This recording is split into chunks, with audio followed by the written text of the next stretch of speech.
Olá, muito bom dia. Pacientes deitados em macas ou sentados em cadeiras e camas rente ao chão. Tudo em corredores de hospitais. Esta cena virou rotina em várias unidades de saúde em todo o país. Uma cena que parece não incomodar as autoridades responsáveis pela saúde pública no Brasil e até mesmo no nosso estado. Mas incomoda sim a quem depende do Sistema Único de Saúde e que não sabe a quem recorrer para ser ouvido e respeitado. O direito à saúde está previsto no artigo 196 da Constituição Federal, a Constituição brasileira, e diz o seguinte: a saúde é direito de todos e dever do Estado, garantido mediante políticas sociais e econômicas que visem a redução do risco de doença e de outros agravos e ao acesso universal e igualitário às ações e serviços para sua promoção, proteção e recuperação. Mas por que a realidade é tão diferente? No programa de hoje, recebo os médicos João Veiga, que atualmente é diretor do Hospital Mestre Vitalino, em Caruaru, e André Dubé, que é presidente do CREMEP, Conselho Regional de Medicina, em Pernambuco. Esta semana, João Veiga fez denúncias sérias com relação ao serviço hospitalar no interior do estado. Muito bom dia, sejam bem-vindos ao Ponto de Vista. João, vamos começar o seguinte: você está lá no hospital em Caruaru, Mestre Vitalino. Você já deu, do tempo que você está lá, você já deu para ter assim, uma noção de como anda a saúde, como anda o serviço hospitalar na região.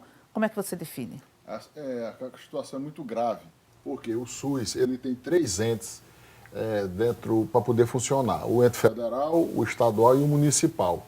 Quando qualquer um desse ente ele entra em falência ou não faz o que deve ser feito, o outro é sobrecarregado e a população sofre muito.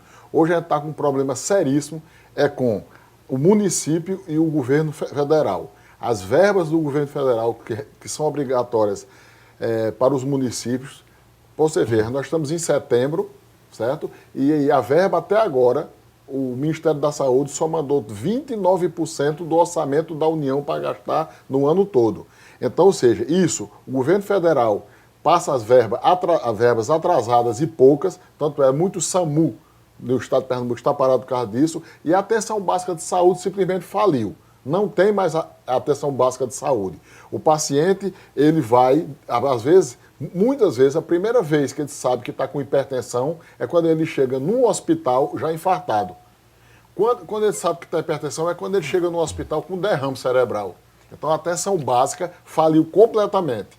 Não existe mais atenção básica. E os hospitais do interior, que ele devia ser para atender só o paciente triado, o paciente que tivesse alguma complicação, hoje é quem recebe os pacientes e nós lá fazemos uma classificação entre verde, azul e verde, amarelo e vermelho. O hospital é para atender amarelo e vermelho.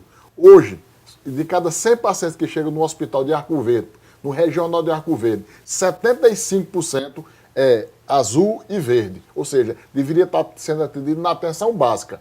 E só 25% realmente eram pacientes que deveriam estar procurando o hospital. Então a gente pode dizer que a situação no interior é pior do que na região metropolitana. É bem pior, porque a região metropolitana existe tecnologia aqui. Os hospitais daqui têm tecnologia, tem uma ultrassom mais fácil, uma endoscopia mais fácil, uma tomografia, ressonância mais fácil. O interior não. O aporte tecnológico nos hospitais do interior ainda é muito baixo. Você tem um hospital regional que a única coisa assim, tecnológica que tem no hospital é um ultrassom e um raio-x ainda. Então, o paciente, além de ser grave, aí o que acontece com isso? Esse paciente chega grave porque falhou a atenção básica, ele chega grave no hospital do interior. O hospital do interior não tem tecnologia para receber ele. O que é que faz? Transfere para o Recife, onde os hospitais já estão superlotados com a população da região metropolitana, da região metropolitana do Recife, que é 4,5 milhões de habitantes, vai encher mais os corredores e os hospitais da região metropolitana, que já estão todos cheios. Mas deixa, Leandro, que lá também os hospitais estão cheios, com coisas básicas, certo? Um paciente chega lá, você vê, na atenção básica de saúde, ele não consegue drenar um abscesso dele. Ele vai para um hospital, ele tem uma dor de dente. Atenção básica, até a parte de odontologia, hoje a atenção básica faliu. O paciente, às vezes, chega nos hospitais com uma dor ou abscessos dentários enormes, que a gente tem que acolher esse paciente, passar remédio para a dor e arrumar dentro do sistema algum dentista 24 horas para ver esses pacientes. Muitas vezes a gente manda o paciente, André, de Arco Verde ou de outra região para a região metropolitana para ser atendido de uma dor de dente ou de um abscesso dentário. André, como fica o conselho diante dessas denúncias, dessa situação? Que às vezes a gente pensa assim, a gente vê todos os dias ônibus e vans do interior chegando na região metropolitana, chegando no Recife, principalmente nos hospitais, achando até que o interior, assim, não tem estrutura no sentido, falta equipamentos ou faltam profissionais. Aí todo mundo vem para cá, mas a realidade não é bem assim. Bom dia, Eliane. Bom dia, João Veiga. Eu fico pensando, Eliane, nós do Conselho, como é que seria a saúde em Pernambuco sem esses hospitais que foram construídos nos últimos tempos, os hospitais metropolitanos, entre eles o Mestre Vitalino, essas UPAs, porque eles permanecem 100% lotados, muitas vezes até acima de sua capacidade. Certamente seria pior. A gente vê com muita preocupação, e isso é uma coisa que João tocou, 2 pontos para mim que é fundamental. Primeiro, o Pacto Federativo, né? Essa hiperconcentração dos recursos na União e os municípios ficando aminguando e o Estado também, isso é um problema muito sério que a gente precisaria ver a nível federal essa concentração de recursos na União. E segundo, concordo plenamente com o João, a atenção primária no país está muito a desejar. As 2 patologias mais sérias de maior incidência na nossa população, que é a diabetes e a hipertensão, elas, quando não são bem tratadas, elas vão repercutir no hospital terciário, vão repercutir no hospital que João Veiga é diretor, que ele atende os pacientes neurológicos com derrame cerebral e os hipertensos, que vão ter infarto agudo do miocárdio. É muito preocupante, além de que sobrecarrega demais os hospitais do Estado, da região metropolitana. Isso é muito visível na materna infantil. Todos vocês, todos nós conhecemos a grave preocupação das maternidades públicas do Estado, né? Porque as grandes maternidades operam os pacientes de alto risco e os municípios não fazem quase nada. A maioria dos partos são todas feitos nos hospitais do Estado e os municípios não fazem. E isso precisaria ver. Eu discuto isso. O grande problema que a gente vai ter que discutir é a rede, tá certo? Se vai ser consórcio de municípios, os municípios fazerem consórcio para fazer maternidade. Não precisa ter maternidade em todo o município. Mas você acha que os municípios, os gestores, os prefeitos estão preparados para assimilar essa ideia? Porque parece que é muito mais fácil você alugar um ônibus, um carro, coloca todo mundo, manda para a região, manda para o Recife. Eliane, saúde não tem preço, né? Mas tem custo. Isso é inegável, né? Os poucos prefeitos que nós temos contato, eles alegam que não tem recurso suficiente para fazer essa demanda. É difícil, a gente tem reuniões com o Ministério Público, com o COSEMES, que é dos secretários municipais. Precisamos, tá certo? Precisamos todos, Ministério Público, entidades médicas, o Poder Executivo, encontrar uma forma. Porque esse modelo que aí se encontra, que aí se apresenta, não está atendendo à demanda da população. Está falido. Você falou que até agora o governo federal repassou somente 29% do orçamento. Do orçamento. Era para ter passado mais de 60%. Ele passou 29%. Certo? O ministro deu uma declaração muito interessante que disse: eu estou gastando bem menos do que antes. Aí um repórter perguntou: mas o senhor não está mandando o dinheiro para lá, eu estou economizando. Se ninguém pede, então mais pessoas, ele tem que entender que não precisa pedir. Existe todo um pacto que ele tem que repassar dinheiro. Você veja, o mesmo dinheiro que passava para uma UPA, para uma UPA há 5, 6 anos atrás, é o mesmo que passa hoje. A cota do Ministério da Saúde para uma unidade de atenção básica de saúde é a mesma há 12 anos. Por exemplo, se você é diretor de um hospital hoje, qual que é a situação do Hospital Mestre Vitalino? O Mestre Vitalino hoje é o hospital do Estado, quem paga é o governo de Pernambuco, onde a gente recebe pacientes de todas as cidades dali do Agreste. A maioria dessas cidades não tem médico dentro dos hospitais, sábado e domingo. Mas o que foi que eu peguei lá? Eu peguei todas as cidades que não tem médico dentro dos hospitais. todas elas fizeram festa de São João e pagaram a cantores 120 mil reais, 400 mil reais, 300 mil reais. Um hospital que fecha no final de semana. Aí, mas fecha, aí o que é que acontece? O que acontece? Quando ele fecha, toda a população vai para os grandes hospitais que não pode fechar, que são do Estado, certo? Agora, eu acho que falta dinheiro, eu não sei. Eu sei que falta vontade política, decisão política, para colocar a saúde como prioritária. Veja só, hospital fechar um final de semana Mas não é uma repartição pública. Mas fecha sexta, sábado e domingo. Fica lá fica sem médico, Por sem exemplo, pode citar um material. hospital, em que cidade a gente tem um hospital que fecha as portas na sexta-feira? Isso depende muito quando terminou a eleição de prefeito, que entrou o novo prefeito, certo? Quase todos da região do Agreste ficaram fechados no final de semana e até fechado a semana toda. Até que foi contratado gente 3 ou 4 meses, mas ainda não há um final de semana agora, a gente vai começar agora. Já sabe, olha, vai vir um paciente até com atendimento básico para o mestre vitalino. Muitas vezes é uma hipertensão que podia ser tratado lá, vai para o mestre vitalino. Mas isso, eu vou dizer, isso é uma decisão política. Dinheiro tem.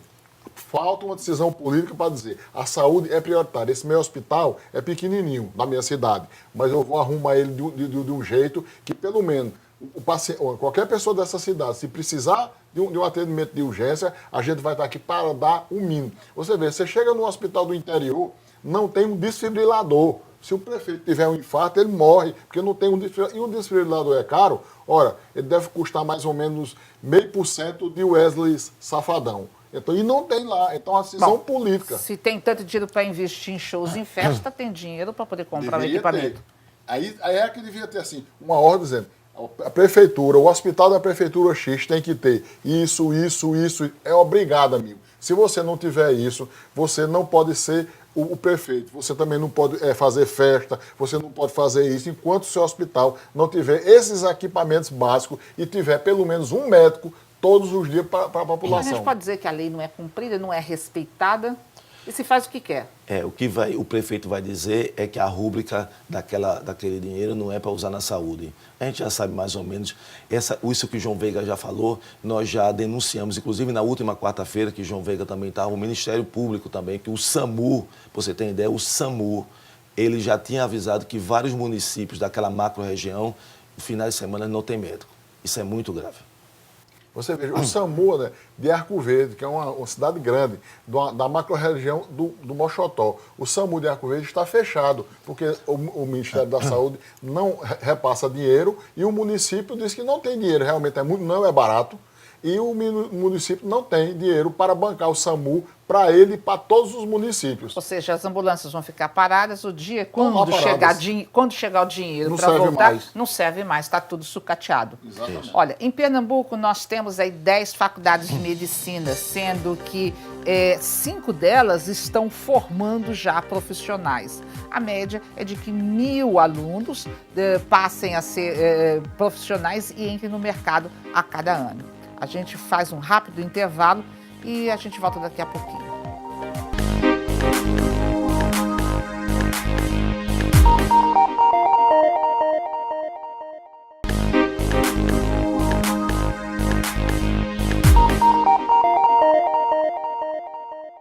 E no ponto de vista de hoje, eu recebo aqui no estúdio o médico João Veiga, que atualmente é diretor do Hospital Mestre Vitalino em Caruaru. Também participa do programa André Dubê. Ele é presidente do CREMEP, Conselho Regional de Medicina em Pernambuco. Bom, nós falamos um pouco da situação da superlotação, né, no interior, que não é diferente da capital, da região metropolitana, mas é pior, né? A situação em que as pessoas vivem quase que mendigando para serem atendidas.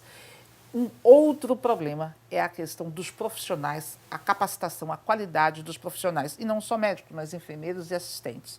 Qual é a realidade? É muito ruim. A formação hoje de toda a equipe de saúde, começando do médico, enfermeiro e fisioterapeuta, é uma preocupação hoje. A minha preocupação, né, se eu posso dizer que é minha, e é todo mundo, é essa.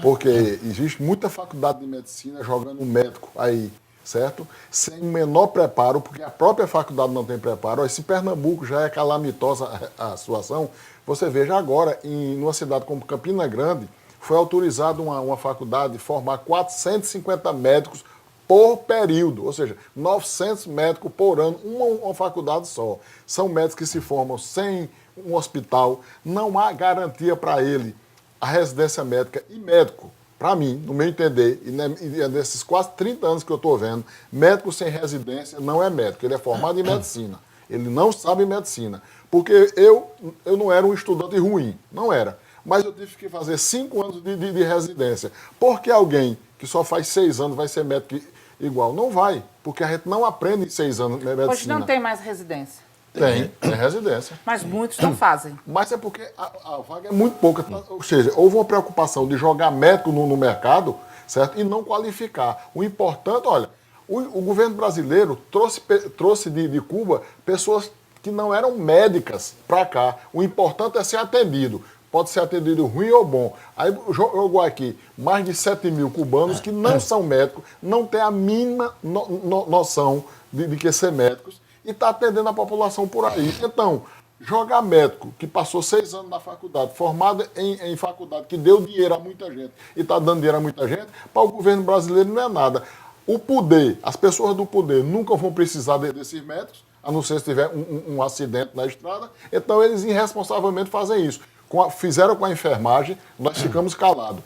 Botaram escola de enfermagem em todo canto. Qualquer birosca podia fazer a faculdade de enfermagem. Fizeram com fisioterapeuta, nós ficamos calados. Agora, nós vamos sentir isso na pele pela qualidade dos médicos que está sendo jogado no mercado, médicos totalmente incapazes de atender uma urgência. Eles são incapazes de se deparar numa emergência com um paciente que chega em parada cardíaca e tirar esse doente. Isso aí eu digo porque eu vivo a emergência todos os dias. Por exemplo, Ontem mesmo eu estava na emergência. O que se espera de um médico que você já viu e ele foi incapaz de fazer? Ele é incapaz, porque ele não aprendeu.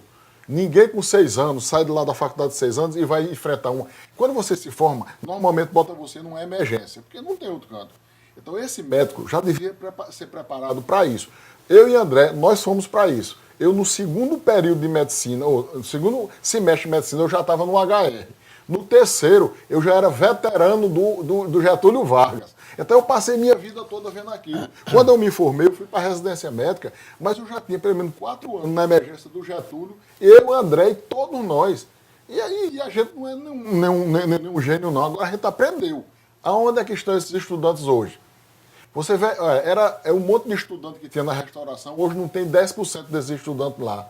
Certo? Então, a formação piorou, a formação dentro piorou. E piora porque ensina. Você vê, o que é? Se um médico se dedicar a ser professor da Universidade Federal de Pernambuco, simplesmente ele passa fome. Simplesmente. Ele não vai poder ter um carro, ele não vai poder ter uma leitura decente. Ele vai ganhar, como se ele for professor e doutor da Faculdade de Medicina, ele não ganha R$6.000.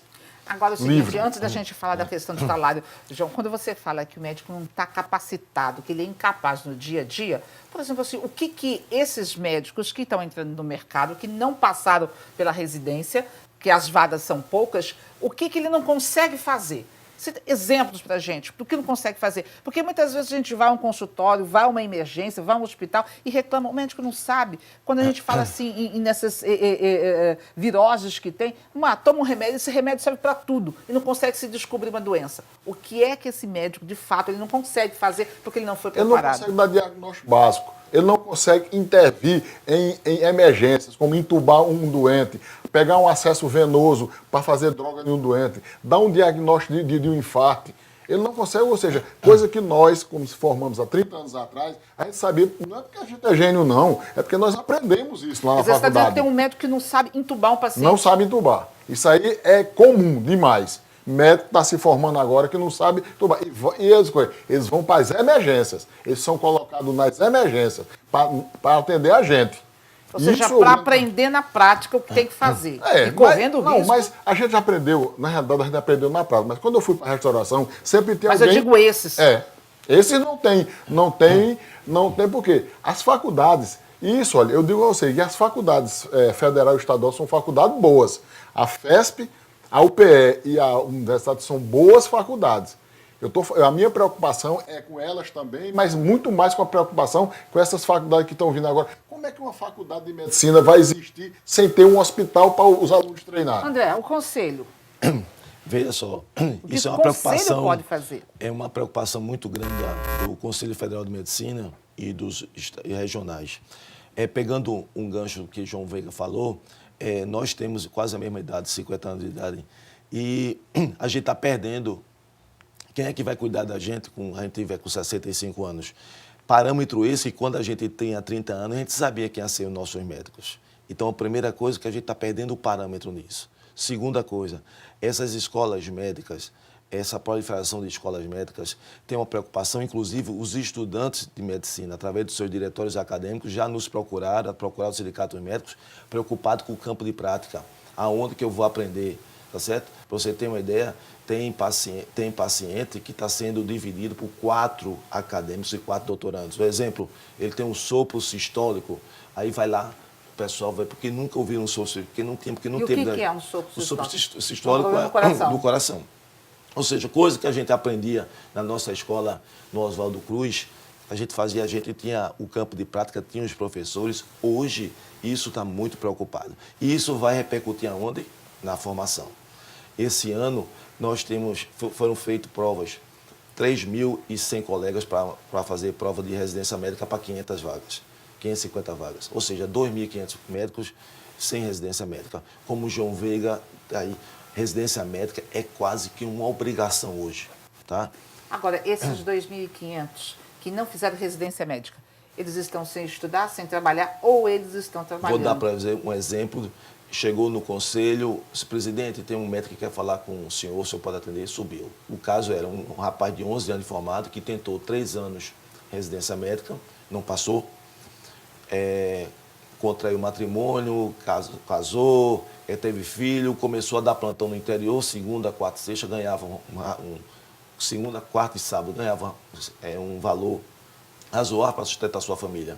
Programa Mais Médico, 2 meses, uma prefeitura já o dispensou, tá? Um ano depois, a outra prefeitura dispensou. Hoje, ele trabalhava no programa Mais Médico numa cidade próxima daqui. E ele veio falar com o presidente para eu dar uma carta de apresentação, porque nenhum hospital, nenhuma UPA queria um médico que não tivesse residência médica. E ele não teve residência médica, começou a trabalhar no interior. Ou seja, a população foi, no português, claro, cobaia. Isso, infelizmente, como esse colega foi, tem vários colegas que vão negócio. Então, residência médica hoje está funcionando, já era no tempo da gente, né, João? Mas está filtrando isso. No futuro, que é a preocupação da gente, porque é o seguinte, esses colegas que estão nas escolas, eles não têm culpa. A culpa é de quem autoriza sobre todos os... Deixo vocês para pensarem por que abrir tantas escolas médicas. Aqui nós 10 escolas, com também a 11ª já está autorizada para fazer vestibular em dezembro. Aonde é isso? A quem interessa isso? Essa é uma pergunta muito difícil. Todas essas escolas elas são autorizadas pelo MEC, que as entidades médicas não têm nenhuma ação, ingerência nenhuma. A pergunta é bem básica, assim. Aqui em Olinda tem uma faculdade de medicina. Esses estudantes estão treinando aonde? Foi autorizada agora uma escola de medicina em Jaboatão. Esses estudantes vão treinar aonde? Quem são as pessoas que vão ensinar esses estudantes? né? E pelo visto, diante da denúncia que vocês fazem, eles vão ser treinados nas emergências, no dia a dia. Mas a emergência, você veja, eu vou dizer o nome porque eu não tenho... A Universidade de Medicina da Católica, a Igreja Católica tem os hospitais da rede, tem a Santa Casa, tem meio mundo de hospital para treinar. Isso é bem óbvio. A Católica quer montar uma faculdade de medicina e ela tem os hospitais da rede. A Santa Casa hoje você vê um monte de hospital. Mas o cara chega para uma proposta para o médico, eu quero fazer uma faculdade de medicina, qual é o seu hospital? O cara diz, não, eu vou arrumar. E se autoriza? Onde é que vai responder? A minha pergunta vai ficar, aonde esses estudantes de medicina da Faculdade de Medicina de Olinda vão treinar? Qual é o hospital que eles vão ficar? Essa é a pergunta. Aonde é que eles vão treinar? Eles vão se formar, eu sei, daqui a 6 anos. Agora eu quero saber, nesses 6 anos, qual é o hospital que eles vão frequentar. E aí a pergunta que a gente faz é como é que fica a situação da população? Sem médico. Sem médico. Entregue a pessoas que só tem uma formação. É por isso que cada dia aqui no Brasil, e André sabe muito mais que eu, vem se acumulando os erros médicos. E eu vejo muito colega, André, na emergência, que eu vivo nas emergências, às vezes a gente vê assim que eles não sabem mesmo. É não saber mesmo, é você não ter a menor ideia do que você tá fazendo. Certo? É o cara que se formou numa universidade, fez isso aí, foi embora para o interior sem residência médica, e ele não tem a menor ideia daquilo. Certo? E isso, a população está sofrendo com isso. Nós recebemos aqui em Recife pacientes que o transporte e o primeiro atendimento foi fundamental para a morte dele. Olha, o tempo do programa está chegando ao fim, né? Mas, assim, as pessoas devem estar, assim, puxando o cabelo, desesperadas, angustiadas. Eu estaria também. O que fazer? Não tem. A resposta é do governo. O que fazer? E a gente vai fazer esse convite para o governo para ver se dá resposta, né, a tantas perguntas. Principalmente ao Ministério da Educação, que autoriza isso. Olha, muito obrigada pela participação de vocês. Obrigado. O Ponto de Vista está terminando. No próximo sábado nós estaremos de volta às 11h30 da manhã. Você pode participar dando sua opinião, enviando sugestões de temas. Para rever o programa de hoje, acesse o site www.tvtribunape.com.br ou deixe o seu recado em facebook.com/programa Ponto de Vista. Uma ótima tarde, uma excelente noite. Aproveitem o domingo. A gente se encontra na semana que vem e vamos fazer o convite para que esteja aqui o secretário de Saúde do Estado, para que ele possa responder algumas dessas perguntas. Até lá.